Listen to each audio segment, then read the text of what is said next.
Assalamualaikum warahmatullahi wabarakatuh. Shalom, Om Swastiastu, Namo Buddhaya, salam kebajikan.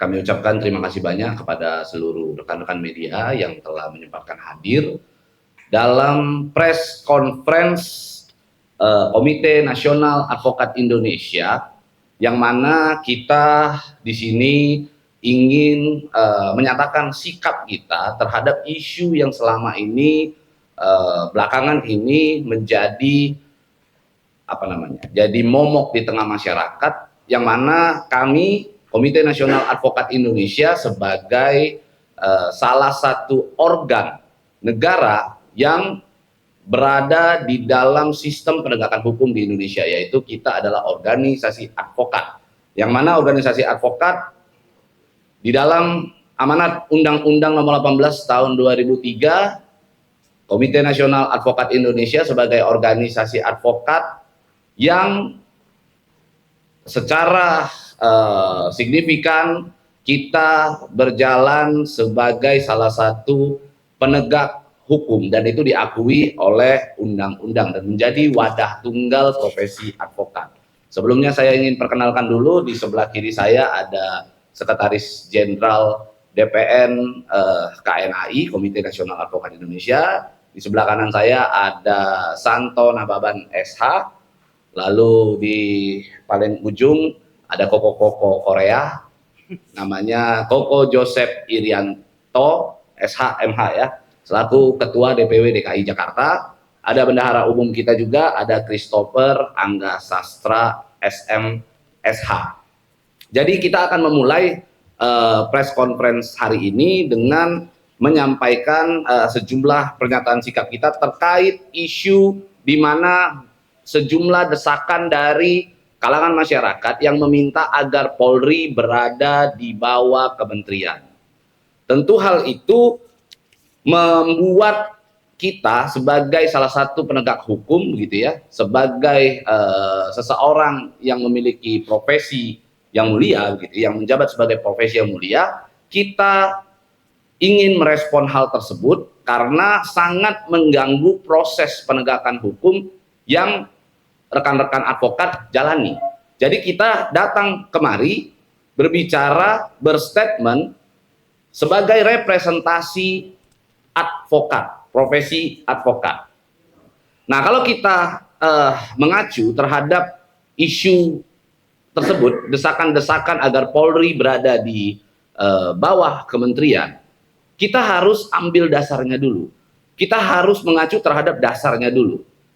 Seberapa besar tingkat kepuasan masyarakat terhadap Polri? Nah, kalau kita ingin mengetahui hal tersebut, maka kita harus menilai dari rasa aman yang tercipta terhadap masyarakat. Kita harus mulai dulu bagaimana masyarakat melihat kenyamanan, keamanan mereka sebagai warga negara yang selama ini dijamin oleh kepolisian. Maka kami mendapatkan satu survei research dari Gallup Law and Order Index World Poll, yang mana kategorinya adalah World Safest Countries gitu ya, di tahun 2025.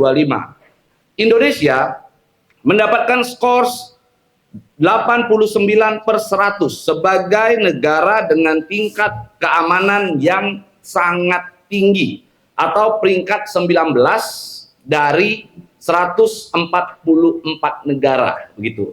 Nanti di belakang layar bisa dilihat, kita akan tampilkan begitu. Yang mana hal itu berarti Indonesia 83% dari warganya atau dari masyarakat Indonesia merasa aman ketika warga melaksanakan aktivitasnya, kehidupan sehari-hari, termasuk jalan di malam hari begitu ya, sendirian. 83% masyarakat Indonesia merasa aman dan nyaman.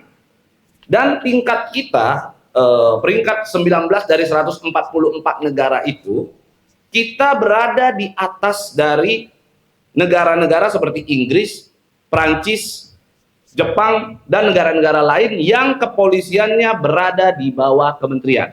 Jadi mohon dicatat, Indonesia tingkat keamanannya masih jauh lebih baik dibandingkan negara-negara lain yang kepolisiannya berada di bawah kementerian. Sehingga kita kira bahwa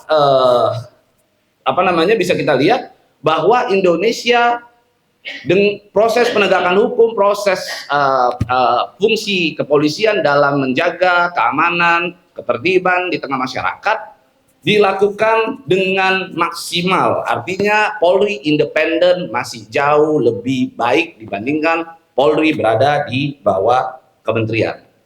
Banyak orang-orang juga di luar sana yang mungkin mengatakan bahwa Polri di bawah kementerian lebih mudah diawasi. Justru itu adalah opini yang salah, itu adalah narasi yang salah. Mengapa demikian? Jika Polri berada di bawah kementerian, maka dapat kita sebut rawan terjadi politisasi berbasis anggaran. Kenapa saya ingin sampaikan seperti itu? Bayangkan, penegakan hukum dapat diintervensi secara politis dengan tarik-menarik berbasis anggaran. Bayangkan, banyak sekali kita bisa lihat nantinya kalau seandainya jadi kementerian, maka menteri akan menjadi aktor politiknya, sementara polisi akan menjadi alat politik. Bukan alat kekuasaan, tetapi akan menjadi alat politik di dalam bernegara, begitu. Sehingga hal itu kita sangat menolak, begitu ya. Jangan sampai hal tersebut terjadi di Indonesia, karena bayangkan gitu ya, polisi jadi alat kekuasaan rejim harian. Polisi akan menjadi alat kekuasaannya rejim harian dengan sandra anggaran tersebut. Maka kita sangat menolak jika Polri berada di bawah kementerian. Dan kita mendukung Polri untuk berada independen di bawah presiden. Hal itu sejalan karena negara kita ini menganut paham presidensial.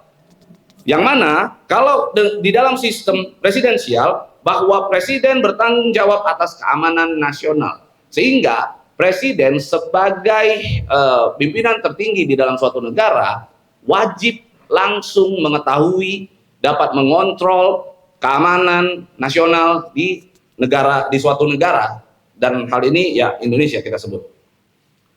Lalu presiden adalah negarawan yang sering disebut masyarakat sebagai simbol negara, begitu ya.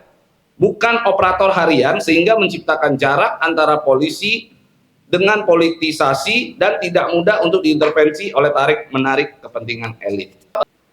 Jadi si satpam tersebut disuruh jaga bukan berdasarkan apa yang dicuri, tetapi apa yang diorder oleh manajernya. Nah, itu yang kita hindari agar Polri tidak berada di bawah kementerian. Nah, selanjutnya ada juga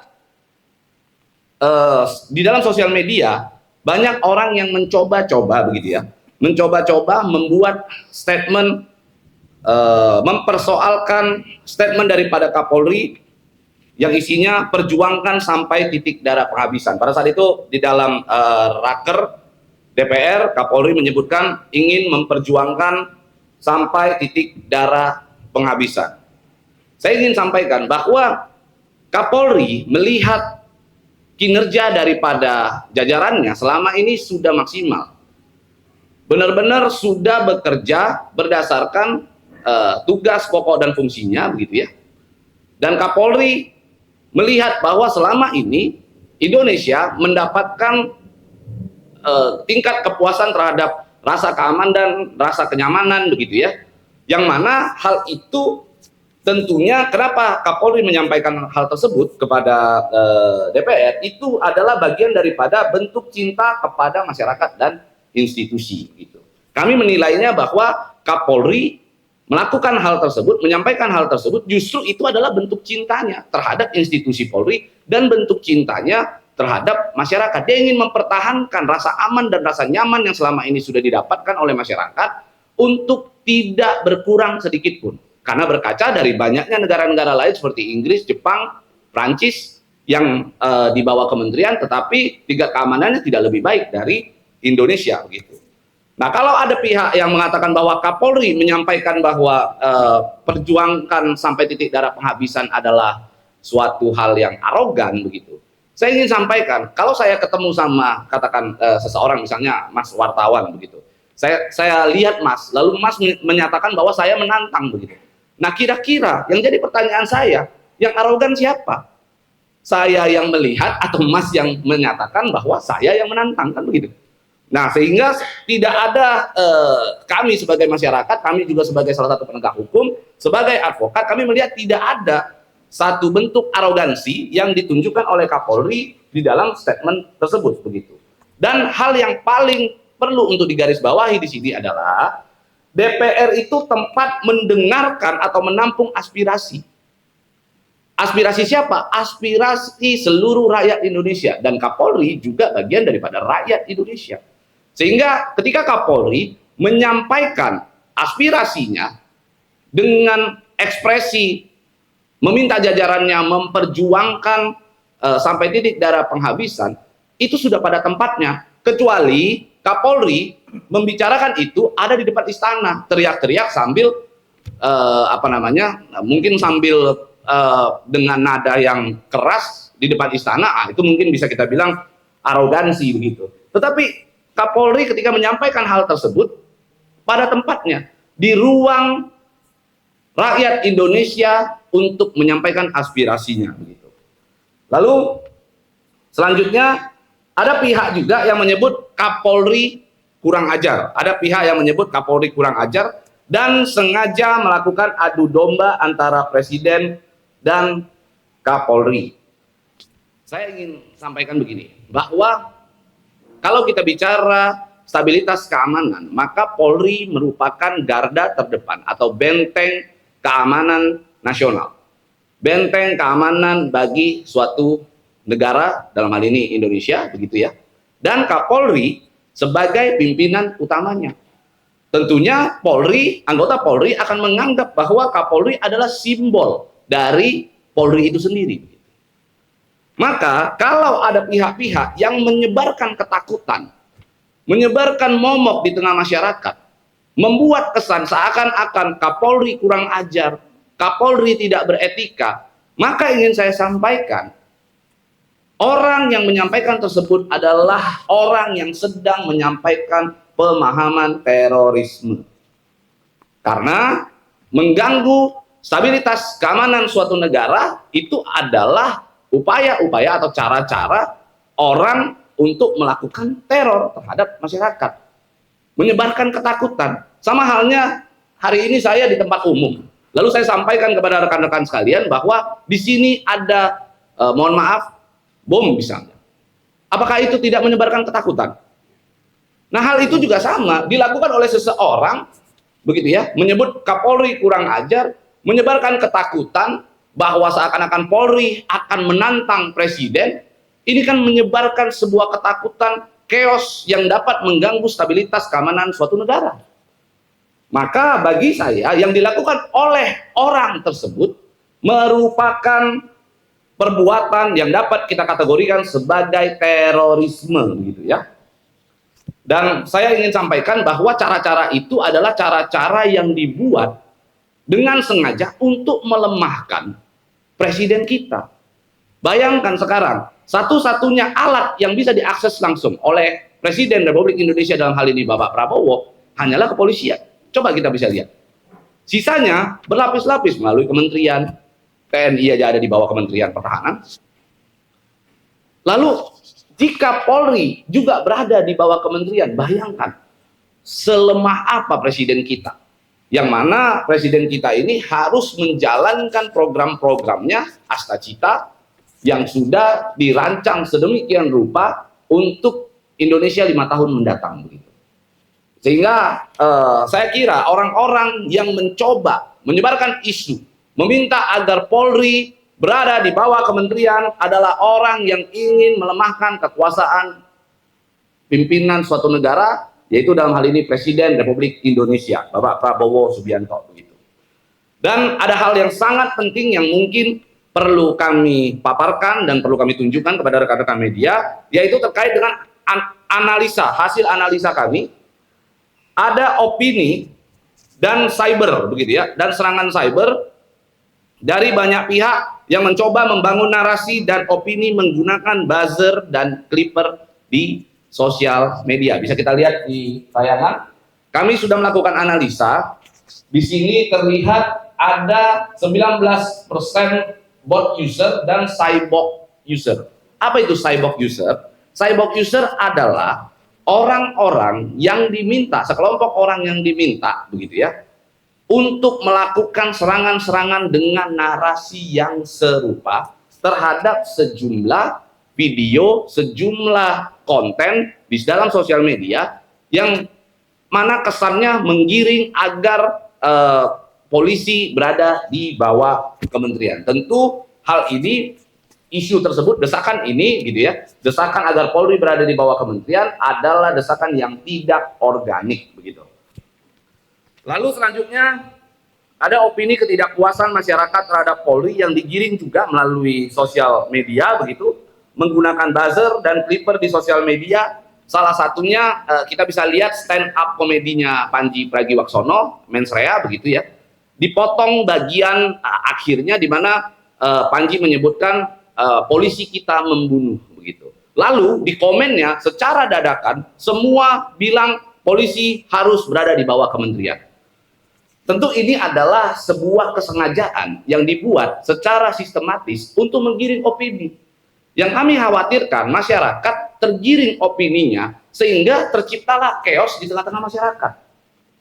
Saya ingin menjelaskan kepada rekan-rekan, kepada seluruh masyarakat Indonesia bahwa yang disampaikan oleh Pandji Pragiwaksono di dalam stand up komedinya Mensrea itu adalah stand up komedi. Saya ingin sampaikan hanya orang bodoh yang mempercayai, yang bisa memaknai suatu pertunjukan komedi. Karena kalau kita mengacu di dalam KBBI, komedi itu artinya sandiwara ringan gitu. Jadi kalau hal yang sandiwara, kenapa kita harus percaya dan kenapa kita harus baper, harus mempersoalkan hal tersebut, lalu kita ikut menggiring opini agar Polri berada di bawah kementerian. Nah sekarang kalau kita berbicara bahwa dari statementnya Pandji, kalau kita mau maknai sebagai sesuatu hal yang serius, juga tidak menjadi acuan yang bisa kita percaya juga, karena Pandji mengatakan bahwa di situ polisi kita membunuh. Nah memang kalau kita lihat, kita berkaca dari yang sebelum-sebelumnya, ada seorang anggota polisi yang mungkin kita sebut FS begitu ya, melakukan perbuatan hal tersebut. Tapi apakah bisa digeneralisir? Apakah kita bisa mengeneralisir bahwa seluruh anggota Polri melakukan hal yang serupa? Tentu itu adalah oknum. Hari ini kita berkaca begini, advokat emang nggak ada yang brengsek, emang advokat nggak ada yang nggak benar. Advokat juga banyak, oknum-oknum advokat di luaran sana yang melakukan perbuatan pidana bahkan. Tapi apakah bisa kita mengeneralisir bahwa seluruh advokat melakukan hal yang serupa? Tentu tidak bisa. Bahkan saya akan berbicara lebih sensitif lagi gitu. Pemuka agama. Ada banyak kita ketahui di berita, pemuka agama, oknum pemuka agama begitu, melakukan perbuatan yang tercela. Lalu apakah kita bisa mengeneralisir bahwa pemuka agama juga melakukan hal yang serupa? Sehingga kita meminta agar pemuka agama, seluruh pemuka agama harus berada di bawah kementerian, kan nggak juga seperti itu gitu loh. Jadi saya sangat tidak sepakat ketika ada salah satu oknum di dalam sebuah lembaga atau institusi melakukan sebuah kesalahan, lalu kita mengeneralisir seakan-akan bahwa institusi tersebut ya nggak benar. Nah itu tidak baik begitu. Karena kalau kita mau bicara berkaca di dalam kesalahan tersebut, kita lihat Inggris. Di Inggris di tahun 2021 terjadi pembunuhan oleh seseorang polisi yang bernama Wayne Couzens, yang dibunuh bernama Sarah Ifrat. Oke? Pembunuhan tersebut dilakukan oleh seorang polisi. Yang mana Inggris kepolisiannya juga di bawah kementerian. Lalu di Inggris di tahun 2013 terjadi skandal penjualan barang bukti narkoba berupa kokain dan heroin, dan itu sangat heboh sekali. Itu besar sekali. Lalu apakah dengan polisi berada di bawah kementerian dapat dikatakan berhasil? Tentu enggak. Kita bisa berkaca dari Inggris. Dan kalau kita melihat dari statistik, kita lihat dari angka begitu ya, anggota Polri jumlahnya lebih dari 500.000. Inggris itu 160 sekian ribu gitu. Artinya anggota Polri dengan sekian banyaknya, kalau 1-2 orang yang melakukan, itu bisa kita kategorikan sebagai error in persona begitu. Hanya terjadi pada oknum-oknum tertentu, bukan pada sebuah lembaga begitu. Jadi intinya saya ingin sampaikan begini. Kenapa sih isu tersebut akhirnya bisa didesain sedemikian rupa untuk mendesak agar Polri berada di bawah kementerian begitu. Saya punya sebuah cerita menarik dari zaman kecil ini, saya sudah diceritakan oleh orang tua saya begitu. Jadi ada seseorang yang berada di rumah sakit ngantri gitu ya. Lalu ketika dia ngantri, dia melihat ada orang yang lagi ngantri ini menyalip antrian. Menyalip antrian karena ada orang dalam. Lalu orang tersebut yang tadi ngantri nggak masuk begitu ya, yang melihat ada orang lain yang menyalip dengan orang dalam, dia menyebut bahwa ini orang pakai orang dalam begitu. Ternyata dari belakang ada saudaranya nepuk. Mau duluan nggak? Saya punya orang dalam juga. Nah akhirnya dia jawab, saya mau begitu. Artinya apa? Artinya kenapa sih orang-orang ingin Polri, banyak orang di luar sana mendesak Polri ingin berada di bawah kementerian begitu, dan menduga-duga bahwa Polri Polri digunakan sebagai alat politik dan kekuasaan, karena jika dihadapkan kepada dirinya, maka dia yang akan melakukan hal itu. Maka jika dihadapkan kepada dirinya, bisa jadi dia akan lebih sadis dan lebih keras menggunakan Polri sebagai alat kekuasaan. Sehingga kita dari sejumlah analisa yang kita lakukan, kami Komite Nasional Advokat Indonesia menolak secara keras Polri berada di bawah kementerian, dan kita mendukung Polri independen tetap berada di bawah presiden. Dan jika ingin dilakukan reformasi, bukan reformasi terhadap Polri, karena Polri itu adalah institusi. Apa yang harus direformasi dari institusi? Kalau mau direformasi, maka kita reformasi sistemnya.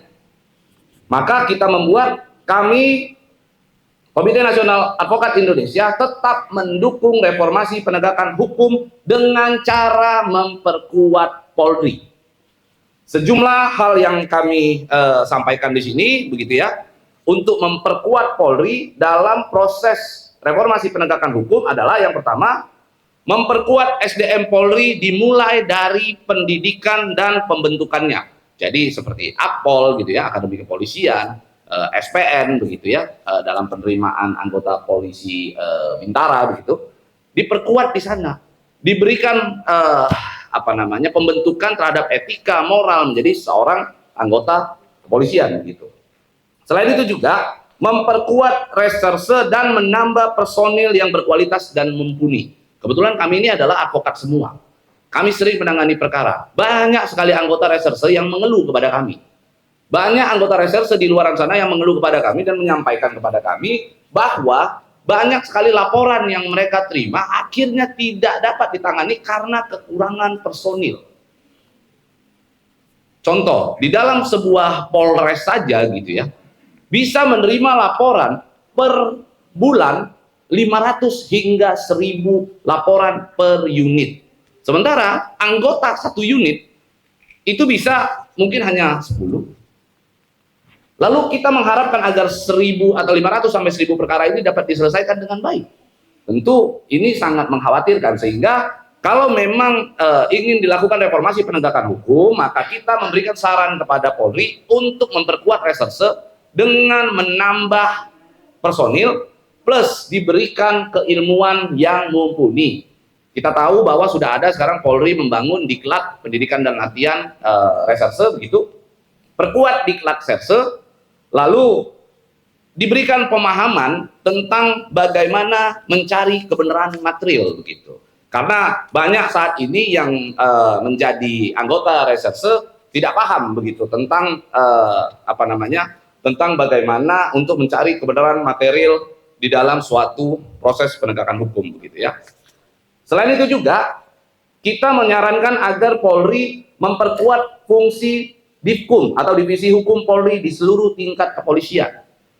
Bayangkan reserse ini selain dia melakukan penyelidikan atau penyidikan dalam suatu perkara begitu ya, dalam menangani suatu perkara, mereka juga dijadwalkan piket untuk melakukan konseling dalam penerimaan laporan polisi. Tentunya sudah personilnya sedikit, lalu harus bekerja double-double begitu kan. Sehingga kami menyarankan agar Polri mungkin bisa memanfaatkan Divkum untuk melakukan hal tersebut begitu. Jadi Divkum berfungsi juga di dalam konseling penerimaan laporan polisi. Terus kalau misalnya ada orang yang melapor lalu ternyata ditemukan, oh ini bukan pidana, ini adalah perdata. Ingat, Polri adalah pelayan masyarakat, maka sebaiknya Divkum juga bisa berfungsi untuk mengarahkan agar sekalipun laporan polisi tidak dilakukan, agar bisa diberikan edukasi sekaligus bisa diberikan rekomendasi untuk melakukan gugatan perdata gitu. Selain itu juga bisa memperkuat Propam dan menaikkan pangkat Kadif Propam menjadi Komisaris Jenderal Polisi. Jadi Propam itu harusnya dipimpin oleh bintang 3 agar cakupannya jauh lebih luas dan interval kekuasaannya bisa meliputi seluruh wilayah di Indonesia begitu. Karena kita tahu bahwa Kapolda di seluruh Indonesia rata-rata bintang 2 atau Inspektur Jenderal gitu ya. Yang kelima, perkuat Wasidik dengan menaikkan pangkat Karawasidik menjadi Irjen Pol, Inspektur Jenderal Polisi atau bintang 2. Jadi Karawasidik harusnya dipimpin oleh seseorang yang bintang 2 begitu. Sehingga dalam proses penanganan dalam proses penanganan untuk mencari fakta, mendudukkan suatu fakta, suatu peristiwa dapat dilakukan secara maksimal dan untuk menghindari adanya intervensi-intervensi dari pihak-pihak di luar sana begitu. Lalu selanjutnya yang terakhir, menciptakan Polri yang solid dan tidak kubu-kubuan dan berkiblat pada satu matahari.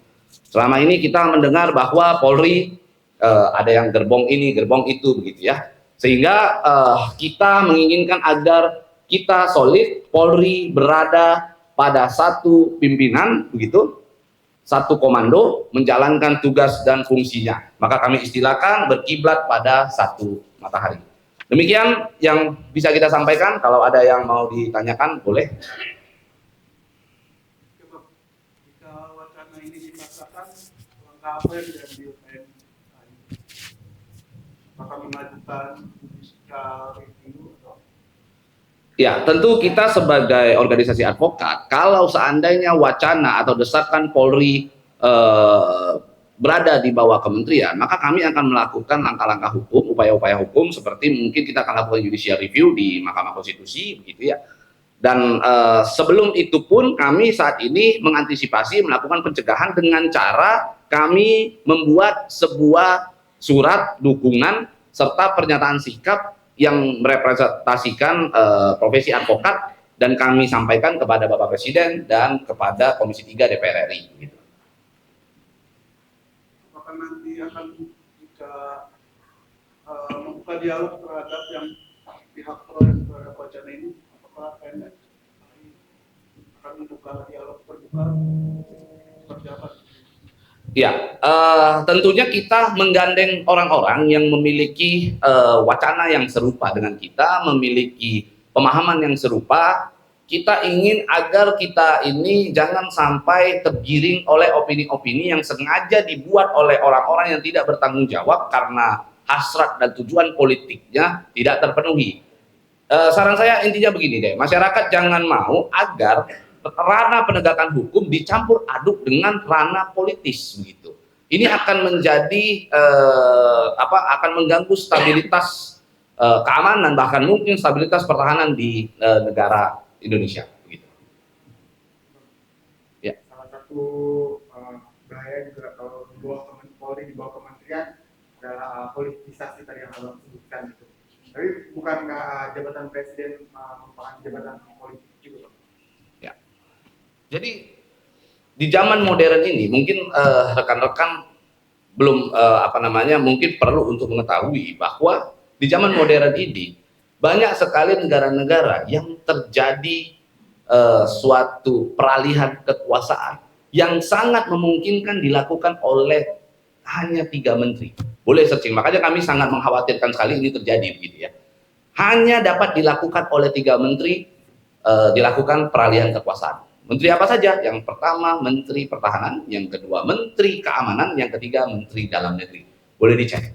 Itu kerap terjadi. Kami sebagai salah satu organ penegakan hukum di Indonesia, kami ingin hal tersebut terhindar, begitu ya.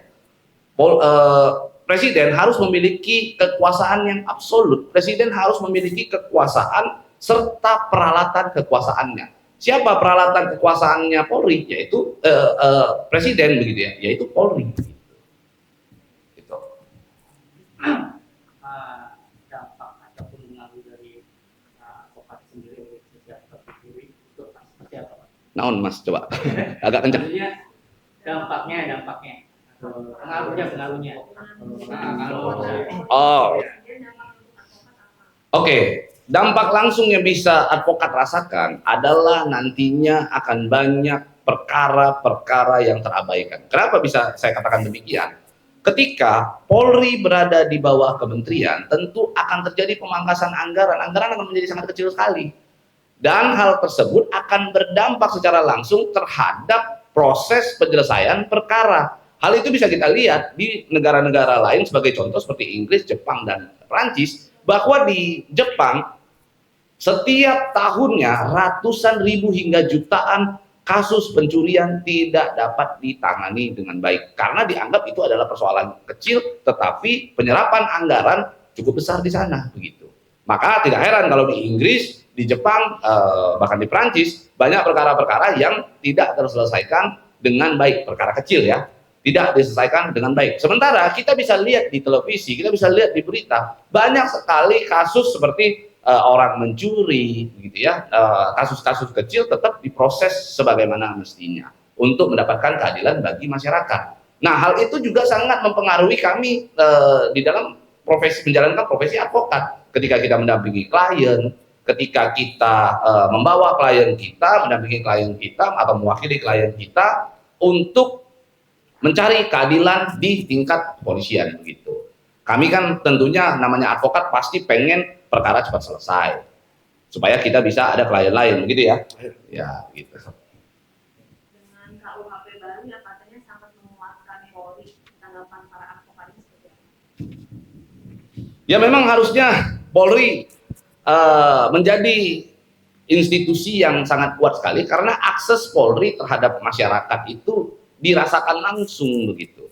Makanya ada Babinmas kan, begitu kan, di mana Polri benar-benar langsung berhadapan, bersentuhan di tengah-tengah masyarakat, begitu, mengetahui keluh kesah masyarakat, begitu. Di dalam penegakan hukum juga, dalam hal ini penegakan hukum pidana, begitu ya, tentu Polri harus diperkuat, begitu, tapi tetap jangan sampai luput pengawasannya. Maka tadi yang kami sampaikan terkait dengan usulan reformasi penegakan hukum dengan cara memperkuat Polri, ya memperkuat di pengawasannya. Karena Polri saat ini menurut kami sudah cukup baik. Pengawasannya yang perlu diperkuat. Apa itu? Propam, Wasidik, Divkum itu harus benar-benar diperkuat. Dan bekali para reserse ilmu yang mumpuni. Karena kita banyak menemukan reserse yang kurang memahami bagaimana untuk mencari kebenaran material di dalam suatu perkara pidana. Oke Bang, untuk mengawal isu ini, harapan apa sih dari KNSAI dan juga masyarakat? Oke. Harapan kami Komite Nasional Advokat Indonesia, begitu ya, kami ingin agar tidak posisi Polri yang saat ini independen dan berada di bawah Presiden tidak diotak-atik, tidak diganggu-gugat. Kami ingin agar posisi Polri saat ini tidak lagi didesak untuk dibawa kementerian, tapi sekarang kita fokus untuk memperkuat Polri dengan mereformasi penegakan hukum dengan cara memperkuat Polri. Kita lakukan dukungan, kita berikan dukungan kepada Presiden dan Komisi 3 untuk tetap tegar begitu ya, untuk tetap semangat sekalipun banyaknya desakan yang datang kepada beliau-beliau di sana begitu. Mungkin ada yang mau ditambah, Sekjen? Baik, kami dari Komite Nasional Advokat Indonesia mengapresiasi kepada Polri terhadap kedudukannya di bawah Presiden, dan kami berharap dengan kedudukan ini Polri semakin memberikan keamanan, kenyamanan, ketentraman bagi rakyat Indonesia. Begitu.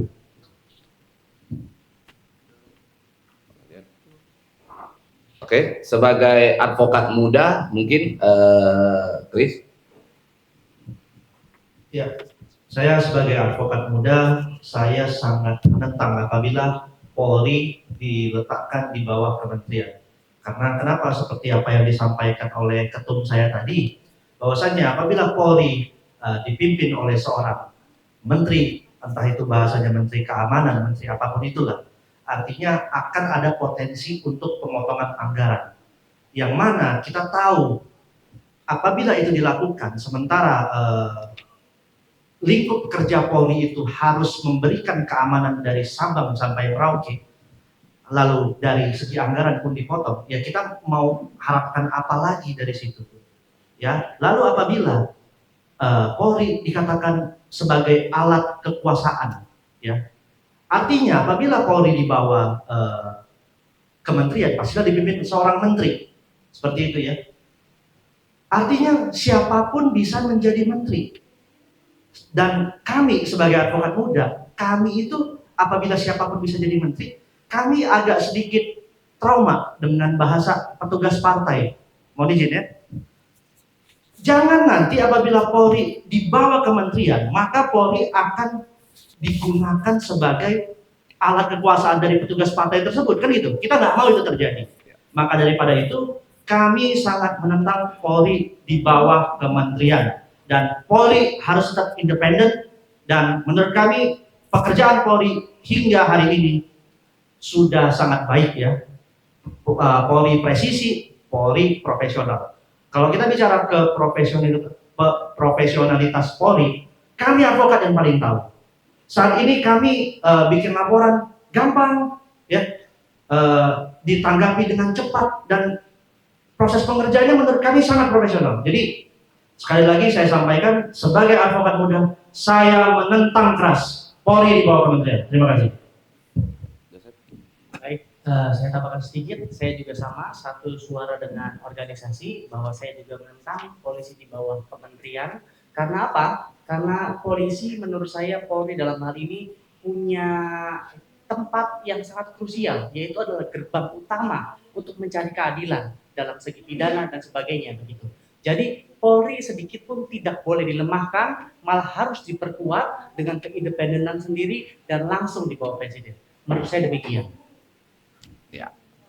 Jadi kami juga ingin menyampaikan bahwa baru-baru ini Polri membuat sebuah program secara digital begitu, di mana masyarakat yang merasa tidak mendapatkan keadilan di dalam proses penyelidikan atau penyidikan bisa melakukan ada layanan pengaduan di Bareskrim Mabes Polri, namanya pelayanan pengaduan reserse di Bareskrim Mabes Polri. Mungkin rekan-rekan masyarakat Indonesia dapat melaksanakan itu, menggunakan itu, dan testimoni kami sebagai advokat yang berhubungan langsung, kami merasakan begitu besar manfaat daripada aplikasi tersebut. Kami merasakan bahwa layanan pengaduan masyarakat terhadap reserse tersebut sangat berfungsi dengan baik, begitu. Ada lagi? Selanjutnya apa saja langkah konkret yang akan dilakukan? Nah, kalau kita berbicara langkah konkret, kami juga sudah mempersiapkan sebuah surat dukungan dan pernyataan sikap yang akan kita tanda tangani saat ini memang untuk kita sampaikan kepada Bapak Presiden hingga Komisi 3 DPR RI. Itu menjadi satu langkah pencegahan agar isu terkait Polri didesak untuk berada di bawah kementerian dapat segera selesai dan berhenti. Gitu. Oke? Sip? Ya. Oke, terima kasih banyak.